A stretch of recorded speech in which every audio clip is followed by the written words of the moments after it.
এরকম কেউ প্রতিজ্ঞা করে আসে যে আজকে এই মাহফিলে কোরআন ও সুন্নাহ থেকে যা নিষেধ করবে আমি আর তা করব না, যা আদেশ করবে যা আমি ছেড়ে দিতাম তা আমি পালন করব, এই উদ্দেশ্যে কয়জন আসছে? এখন কোন উদ্দেশ্য আপনি চেঞ্জ করেন আমি বলছি না, মানে যদি যারা এখানে উপস্থিত আছেন আপনারা মাশাআল্লাহ ভালো, তবে আমার অভিজ্ঞতা খুব খারাপ।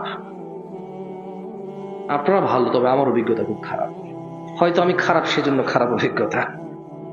আপনারা বলেন না যে যেমন সে তেমন ভাবে, হয়তো আমি খারাপ এই জন্য আমি খারাপ ভাবে ভাবি, নেগেটিভ ভাবে ভাবি। যাই হোক, কোরআনুল কারীমে আল্লাহ সুবহানাহু ওয়া তাআলা বলছেন ইন্নাহুম ইয়ারাউনাহু বাঈদা, তারা এই সাউন্ড একটু কমাও তো ভাই, সাউন্ডটা কমাও। এত রাতের বেলা অল্প সাউন্ড হলেও চলে, মানুষের কান টান নষ্ট করে ফেলবা। বিসমিল্লাহ বিসমিল্লাহ, ঠিক আছে চলে, হ্যাঁ একটু কমায় দাও সাউন্ড। ইন্নাহুম ইয়ারাউনাহু বাঈদা, তারা কিয়ামতকে অনেক দূরে মনে করে। ওয়া নারাহু করিবা, আল্লাহ বলছেন যে আমি তো দেখছি এটা আসন্ন, যে সেই পড়বে। ইয়াউমা তাকুনুস সামাউ কালমুহুল, সেদিন আসমান হবে গলিত ধাতুর মতো।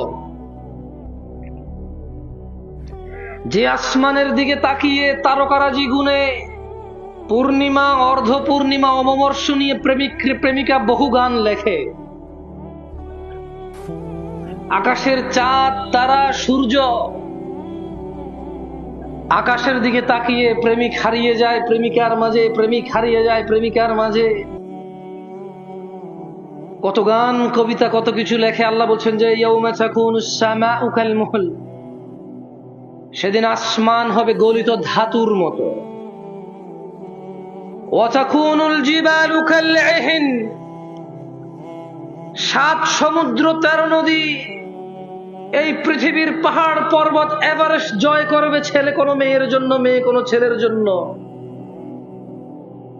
অথচ আল্লাহ বলছেন ওয়া তাকুনুল জিবালু কালইহিন, এবং পাহাড় সমূহ হবে রঙিন ফসমের মতো। কখনো কোনো গার্মেন্টস, যেগুলো ওই যে সোয়েটার তৈরি করে, এগুলোর আশপাশ দিয়ে যখন টেইলাররা, খাইয়াতরা, দর্জিরা কাজ করে, তখন দেখবেন ওই কাপড়ের উইলের কিছু অংশ ওড়ে। আমি উদাহরণ দিতে যাচ্ছি না, কারণ আমার উদাহরণ ভুল হতে পারে। আল্লাহ এখানে হয়তো আরো ছোট মিন করেছেন। রঙিন ফসম, কে দেখে কোথায় কোন ফসম ওড়ে? কেউ দেখতে পায়? প্রতিদিন আমাদের শরীর থেকে কত ফসম ঝরে, আমরা কেউ দেখতে পাই? নিচে পড়ার পর হয়তো দেখি, উড়া অবস্থায় গিয়ে দেখি। কে খেয়াল করে এগুলো? এত ছোট ক্ষুদ্র এই কণিকা, এর চেয়ে ছোট এদেরকে কে খেয়াল করে? ওয়া তাকুনুল জিবালু কালইহিন, এবং পর্বত সমূহ হয়ে যাবে রঙিন ফসমের মতো। ওয়ালা ইয়াসআলু হামীমুন হামীমা, আর অন্তরঙ্গ বন্ধুর কোনো খোঁজ নেবে না। ওই যে ছেলেটা আজকে বন্ধুর জন্য বের হয়ে পড়ে, বাবা মায়ের কথা অমান্য করে, পড়াশোনায় মনোযোগী নয়, শুধু বন্ধুদের আড্ডায় আড্ডায় আড্ডায়, কোথায় মারামারি করতে হবে, কোথায় নেশা করতে হবে, কোথায় কোন মেয়ে তুলে আনতে হবে, কোথায় কোন বন্ধুর চিঠি আদান প্রদান করতে হবে, কোথায় বন্ধুর পক্ষ হয়ে মিথ্যা সাক্ষী দিতে হবে, কোথায় বন্ধুরা মিলে সিনেমা, নাটক, গান, এইসব কনসার্ট, এইদিকে মেতে উঠবে। ওয়ালা ইয়াসআলু হামীমুন হামীমা, সেদিন কোন অন্তরঙ্গ বন্ধুর খোঁজ নেবে না। ইউবাসসিরুনহুম, তাদেরকে একে অপরের দৃষ্টিগোচর করা হবে। ইয়াওয়াদ্দুল মুজরিমু লাউ ইফতাদি মিন আযাবি ইয়াওমাইযিন বিবানি, ইয়াওয়াদ্দুল মুজরিমু লাউ ইফতাদি মিন আযাবি ইয়াওমাইযিন বিবানি, অপরাধী চাইবে, জুয়াখোর, মদখোর, নেশাখোর, ডাকাত, চোর, দুর্নীতিবাজ, ঘুষখোর, সুদখোর, মুশরিক, কাফের, মুনাফিক, বেঈমান, নর্তকী, গায়কী, ধোঁকাবাজ, মক্কার, গাদ্দার, ডাকাত, মিথ্যুক, বাবা মায়ের সাথে অন্যায়কারী, মানুষের হক নষ্টকারী, মানুষের উপর জুলুমকারী, জালেম, এক কথায় পৃথিবীর যত অপরাধী আছে, ইয়াওয়াদ্দুল মুজরিমু লাউ ইফতাদি মিন আযাবি ইয়াওমিযিন বিবানিহি, অপরাধী চাইবে সেদিনের শাস্তি থেকে মুক্ত হওয়ার জন্য পণ হিসেবে বলবে, ইয়া আল্লাহ, ইয়া আল্লাহ, আপনি আমার সন্তান সন্ততিকে নিয়ে যান, জাহান্নামে ফেলে দেন, কি করবেন করেন, আপনার ইচ্ছা, আজকের আযাব থেকে আমি জামশেদকে বাঁচান, ইয়া আল্লাহ, আজকের আযাব থেকে আমি আব্দুল্লাহ, আব্দুর রহমান, রফিক, শফিক এদেরকে বাঁচান, ইয়া আল্লাহ, সোহেল, ইয়া আল্লাহ আপনি বাঁচান সোহেলকে। সোহেল বলবে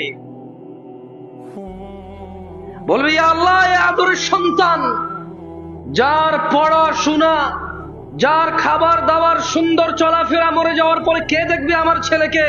ছেলের জন্য রেখে যেতে হবে বাড়ি, জায়গা জমি, বিয়ে নিজে করাই দিতে হবে, চাকরি বাকরির জন্য ঘুষ, আরো কত কি ব্যবস্থা করতে হবে আমাকে। তো আমি কি করব? আমি শুধু ভ্যান চালাবো, নামাজ পড়বো না। আমি ভ্যান চালিয়ে, রিক্সা চালিয়ে, মাটি কেটে, চাকরি করে ব্যাংকে, সুদ, ঘুষ, দুর্নীতি, মিথ্যা কথা, বাটপারি, চুরি, রাহাজানি, ধোঁকাবাজি, আমি সব করব, টাকা জমাবো ছেলে মেয়ের জন্য। যে বাপটা এমন সিদ্ধান্ত নিয়েছে, ওই বাপটা বলবে, আল্লাহ আপনি পণ হিসেবে সন্তান কেনেন, কিন্তু আমাকে আপনি স্বস্তি দেন আজকের দিনে, আজকের এই শাস্তি থেকে আপনি আমার সন্তান সন্ততিকে পণ হিসেবে নিয়ে আমাকে মুক্তি দেন।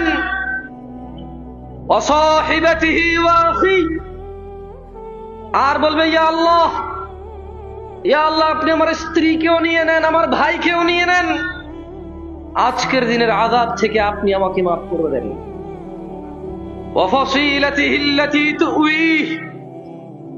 আর তার পুরো জ্ঞাতি গোষ্ঠী যারা তাকে আশ্রয় দিত, সে তাদেরকেও দিয়ে দিতে চাইবে আল্লাহকে।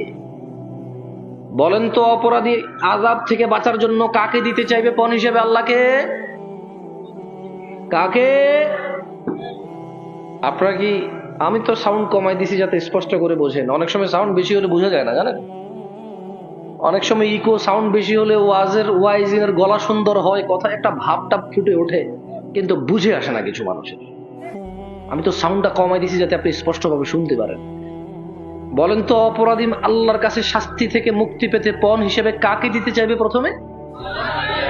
তারপর তারপর তারপর জ্ঞাতি গোষ্ঠী। তারপর কাকে দিতে চাইবে? জ্ঞাতি গোষ্ঠী দিতে চাইবে। ওয়ামান ফিল আরদি জামিআন সুম্মা ইউনজি, আর জমিনে যারা আছে তাদের সবাইকে সে দিতে চাইবে রক্ষা পাওয়ার জন্য। আল্লাহকে বলবে, আল্লাহ সন্তান নাও, স্ত্রী নাও, ভাই নাও, জ্ঞাতি গোষ্ঠী সব নাও, দুনিয়ার সবাইকে নাও, তবে ইয়া আল্লাহ এই আযাব থেকে তুমি আমাকে আজকে আশ্রয় দাও, আমাকে আজকে তুমি রক্ষা করো। রাজশাহীর মোহনগঞ্জ, এটা না, মোহনপুরের মানুষকে বলবো, মহিলা ও পুরুষকে, আমার বোনরা যারা বেপরদা হয়ে চলাফেরা করে, আর আমার ভাইরা যারা মনে করে পর্দা শুধু মহিলার উপরে ফরজ, পুরুষের কোনো পর্দা নাই, উভয়কে বলতে চাই, ভাই তুমি তোমার চক্ষু অবনত করো, লজ্জাস্থানের হেফাজত করো। বোন তোমাকে বলতে চাই, তুমি তোমার সৌন্দর্য গোপন করো, লজ্জাস্থানের হেফাজত করো।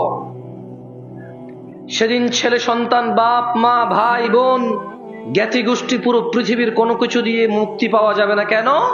কারণ আল্লাহ বলবেন, কাল্লা, কখনো নয়, ইন্নাহা লাযা, নিশ্চয় এটা লেলিহান অগ্নি, নাযাআতাল লিশশাওয়া, যা মাথার চামড়া খসিয়ে দেবে, তাদউ মান আদবারা ওয়া তাওয়াল্লা, জাহান্নাম ওদেরকে ডাকবে, ওকে ডাকবে। মান আদবারা ওয়া তাওয়াল্লা, যে পৃষ্ঠ প্রদর্শন করেছিল এবং মুখ ফিরিয়ে নিয়েছিল।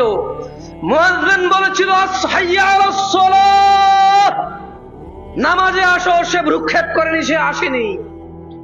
ওয়াইজিনরা, খতিবরা, ইমামরা, মুহাদ্দিসরা, মোল্লারা, নেক মানুষরা বলেছিল বিয়েতে গায়ে হলুদ বাজাস না, এ গান বাজনা বাজাস না, পৃথিবী ধ্বংস হবে, এইসব বাদ্যযন্ত্রের কারণে ভূমিকম্পনে পৃথিবী চৌচির হয়ে যাবে। কেউ সেটা মানেনি, কেউ মানেনি। জিনা, ব্যভিচার, নেশা এমন এক রোগে পরিণত হয়েছে, 3 বেলা ভাতের চাইতেও সহজ। মানুষ ভাত না খেয়ে একদিন থাকতে রাজি আছে, রোজা রাখবে, সিগারেট ছাড়তে রাজি নাই একদিনের জন্য। ইফতারের পরের খাদ্যটা তার সিগারেট হয়। তাদউ, জাহান্নাম ডাকবে। মান আদবারা ওয়া তাওয়াল্লা, যে মুখ ফিরিয়ে নিয়েছে এবং পৃষ্ঠ প্রদর্শন করেছিল তাকে।